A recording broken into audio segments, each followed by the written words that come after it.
Bình thường khi làm video ấy, thì một trong những cái vấn đề lớn nhất của mình đó là về phần ý tưởng.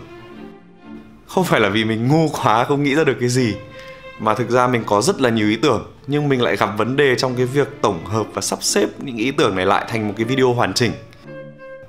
Cái này thì công nhận là ngu thật. Và thay vì cố gắng ngồi suy nghĩ hay là làm việc chăm chỉ để tổng hợp những ý tưởng này theo một cách truyền thống ấy, thì mình lại chọn những cách dễ hơn.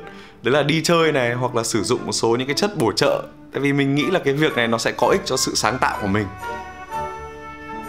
Thực ra thì ban đầu nó cũng có ích một chút, nhưng mà càng ngày mình càng thấy là những cái ý tưởng thì ít đi. Xong rồi đôi khi mình còn bị tâm lý hơn, rồi mệt hơn. Nhìn chung là mình cảm thấy còn lạc lối hơn cả cái lúc mình bắt đầu. Thường thì sau một thời gian như thế, não mình nó sẽ tự thuyết phục bản thân mình là cái ý tưởng của mình chả ra cục cứt gì cả, và tốt nhất là mình nên nghĩ ý tưởng mới. Và thế là cái vòng tròn này nó cứ lặp đi lặp lại, và nó dẫn đến một cái tình trạng mà mình đã phải trải qua rất là lâu. Và mình gọi nó là hibernation.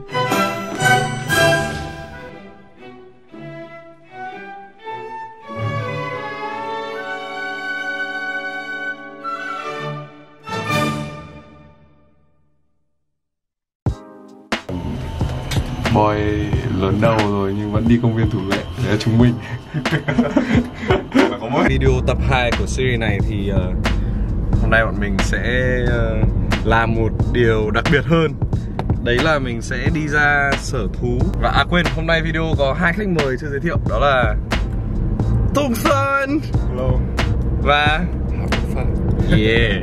Và tập ngày hôm nay sẽ là về con gấu. Cho nên là mình hy vọng là khi mà đến thủ lệ thì mình sẽ xem được con gấu, mình sẽ vẽ nó vào trong cái quyển này. Tùng Sơn, lần cuối cùng em đến công viên thủ lệ là cách đây bao nhiêu năm rồi?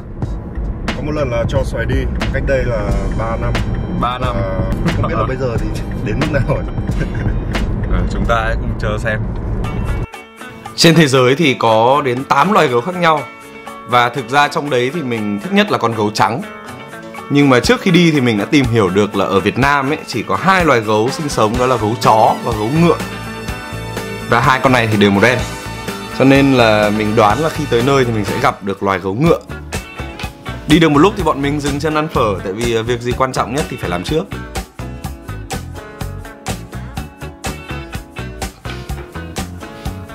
Khi đến nơi thì bọn mình có gặp một chú cá sấu này. Xong rồi mình cũng gặp một chú đà điểu và hỏi nó là có thích cái series về động vật mình đang làm không. Lắc đầu.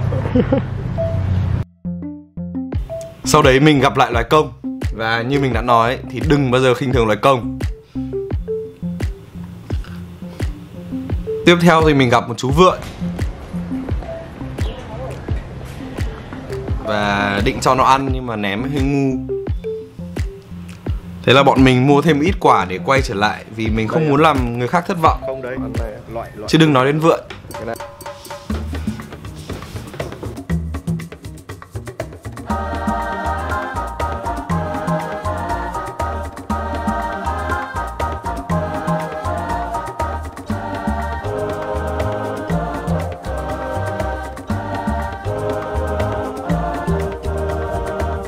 Rồi bọn mình thử so sánh độ khéo léo giữa vượn và người này.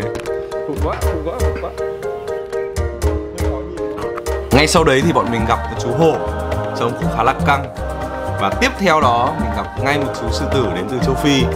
Mặt mình đần ra tại vì trông nó đẹp quá.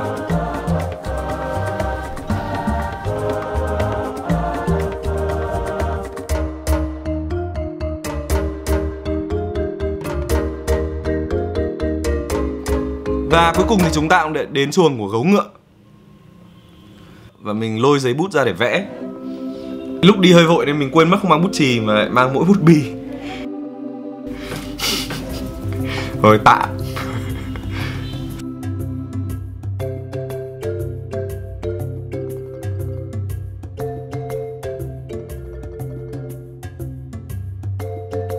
Sau khi dành ra một khoảng thời gian cũng không quá lâu để sketch thì thực ra mình thấy không hài lòng lắm. Căn bản là vì nó có cái rào sắt che rất là nhiều, mình không quan sát được kỹ. Thứ hai là trong chuồng có tận 4 con gấu nhưng mà bọn nó cứ nằm y một chỗ, không hoạt động gì cả. Nên là cuối cùng không quan sát được nhiều lắm. Và thế là một lần nữa cái video này của mình lại đi vào bế tắc. Cái vòng tròn nó lại bắt đầu lặp lại. Cho nên sau đấy mình quyết định là về nhà và sẽ tiếp tục tìm hiểu về loài gấu ở trên mạng.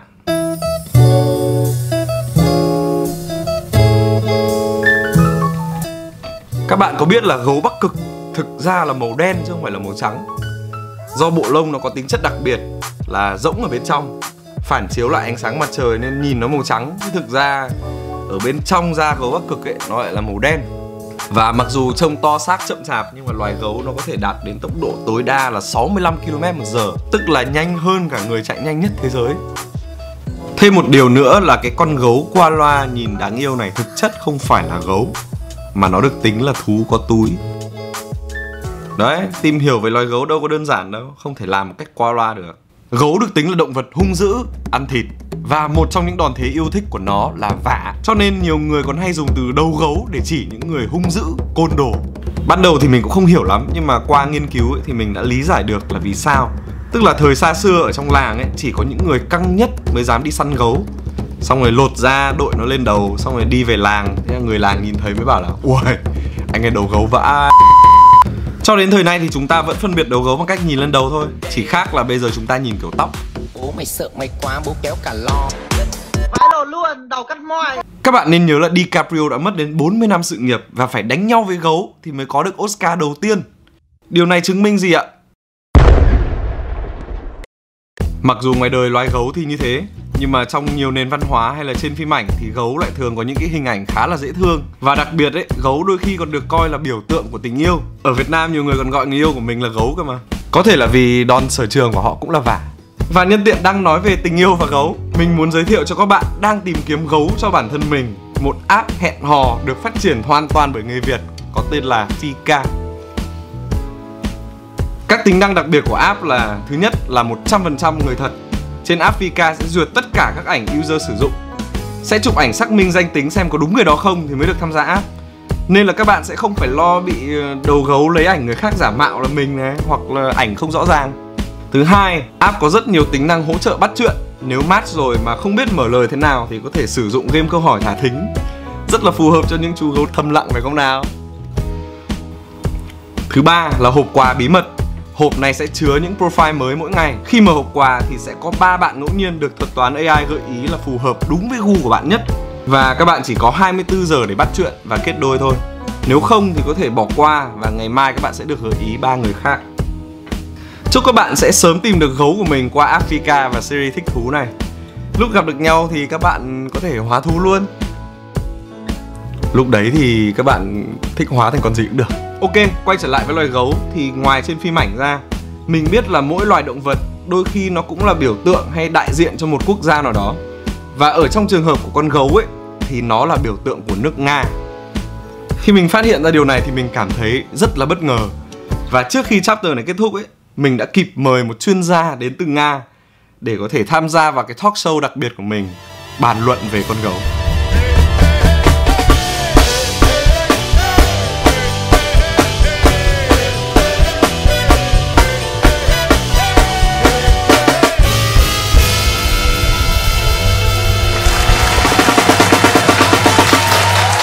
Và xin chào tất cả mọi người đã quay trở lại với talk show đầu tiên rất là đặc biệt của tối ngày hôm nay.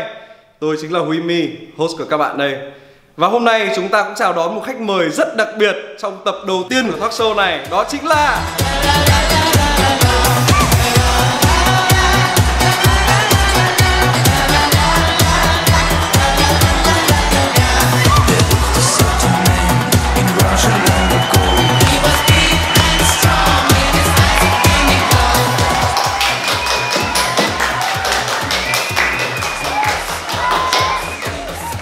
Vâng, và khách mời đặc biệt của cái tập 2 series thích thú ngày hôm nay chính là Tùng Sơn. Nếu như các bạn khán giả chưa biết ấy, thì Tùng Sơn là một người mà có một khoảng thời gian khá là dài sinh sống và học tập tại Nga. Vậy hôm nay em có thể chào khán giả bằng một câu gì đó tiếng Nga được không? Здравствуйте, меня зовут Сэн, я родился в Москве. Wow. Rất là ấn tượng. Và cái chủ đề của tập 2 series thích thú ngày hôm nay là về loài gấu. Theo như anh tìm hiểu và nghiên cứu ấy, thì loài gấu đã là một cái loài mà từng được tôn sùng trong văn hóa Nga một khoảng thời gian khá là lâu. Và nhiều nơi còn coi nó là biểu tượng của nước Nga. Thì là một người mà sinh sống, học tập, làm việc ở Nga thì em có cảm nhận gì về loài gấu hay là em có cảm nhận gì về cái nhận định này? Thật ra thì em không thích gấu, em thích con nhím. Cảm ơn em về buổi nói chuyện đầy thú vị ngày hôm nay.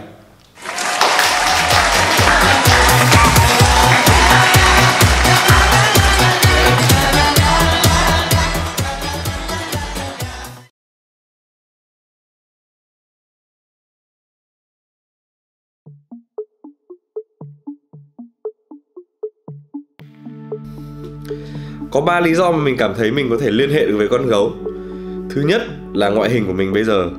Mình có cái mắt thâm của con gấu panda và một chiếc bụng của tất cả những loài gấu khác. Cái điều thứ hai là gấu Bắc Cực thực ra là một con vật mà mình rất là yêu thích. Cách đây rất là nhiều năm thì mình đã từng vẽ con gấu trắng vài lần liền mà vẽ acrylic. Lần này thì mình sẽ vẽ bằng sơn dầu. Lý do thứ ba thì chắc các bạn cũng đoán được, như mình đã nhắc đến ở đầu video, đó là con gấu nó ngủ đông. Gấu nó ngủ đông để trốn tránh cái rét của mùa đông, khi mà thức ăn cũng khó có thể tìm được. Mình thì ngủ đông để trốn tránh những trách nhiệm hay là khi gặp những vấn đề về ý tưởng. Chỉ khác là mình ăn rất nhiều trong cái giai đoạn này. Và con gấu nó cứ nằm im một chỗ ở trong hang, xong rồi liếm mỡ ở tay nó để trải qua cái mùa đông. Khi kết thúc mùa đông ấy, nó bước ra ngoài với một cái thân hình gầy gò và phải rất là cố gắng để săn mồi, để có thể sinh tồn. Bản thân con gấu nó không có sự lựa chọn vì cái cơ chế sinh học của nó bắt nó phải làm như thế, và vì môi trường xung quanh nó quá là khắc nghiệt. Mình nghĩ là trong một năm vừa rồi, với tất cả những gì đang diễn ra trên thế giới ấy, thì mỗi người trong số bọn mình đều có thể hiểu được chút nào đấy cái cảm giác của một con gấu. Và có cái khoảng thời gian dài các bạn thấy mình biến mất, mình không làm video, thì đấy là vì mình đã dùng hết cái vốn sống của mình để sinh tồn rồi. Giống như kiểu con gấu liếm hết mỡ ở tay nó ấy. Cho nên mình cần một cái khoảng thời gian để tích lũy lại, để có thêm trải nghiệm này. Và trong khoảng thời gian này mình cũng đã tìm được một số thứ mà hồi trước mình đánh mất.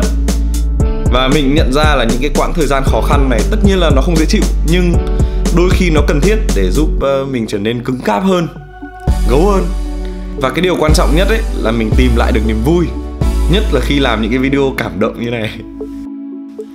Trong tương lai ấy, nếu mà mình có bao giờ tự nhiên biến mất hoặc là không xuất hiện nữa ấy, thì mình nghĩ là ít nhất lần này mọi người cũng có thể đoán được ra là lúc đấy mình đang ở đâu hay là mình đang làm gì. Ngủ đông chứ làm cái gì nữa.